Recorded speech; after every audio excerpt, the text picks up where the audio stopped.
Il Tigullio torna a tingersi di rosa. Sarà proprio Chiavari ad ospitare una tappa del Giro d'Italia 2026. Per la precisione, la cittadina del Tigullio sarà l'arrivo dell'11ª tappa che, partendo dalla cittadina toscana di Porcari, giungerà a Chiavari dopo 178 km. Nella parte finale del percorso i ciclisti affronteranno il Passo del Bracco, attraverseranno quindi Seste Levante e Lavagna per poi risalire verso Levi, dove ci sarà un Gran Premio della montagna di terza categoria in località San Bartolomeo.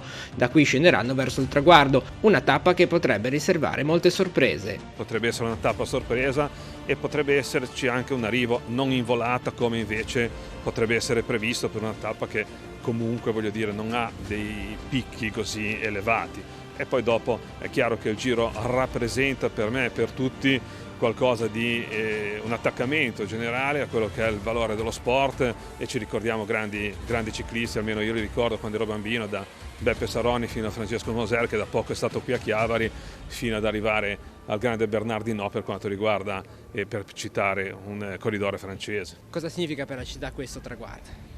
Per la città sicuramente è una festa, è un motivo di orgoglio. Il Giro d'Italia che arriva a Chiavari per la prima volta nella storia della città è qualcosa di eclatante, e intanto, voglio dire, è un motivo di grande promozione della città, perché attraverso il Giro d'Italia, con tutti gli occhi puntati sulla nostra città, sul nostro territorio, credo che sia un valore aggiunto per tutti, per noi che lo riceviamo, ma anche veramente per tutto il territorio, per i passaggi che farà in Liguria, e questa è veramente una cosa bellissima, importantissima, di cui andiamo molto fieri.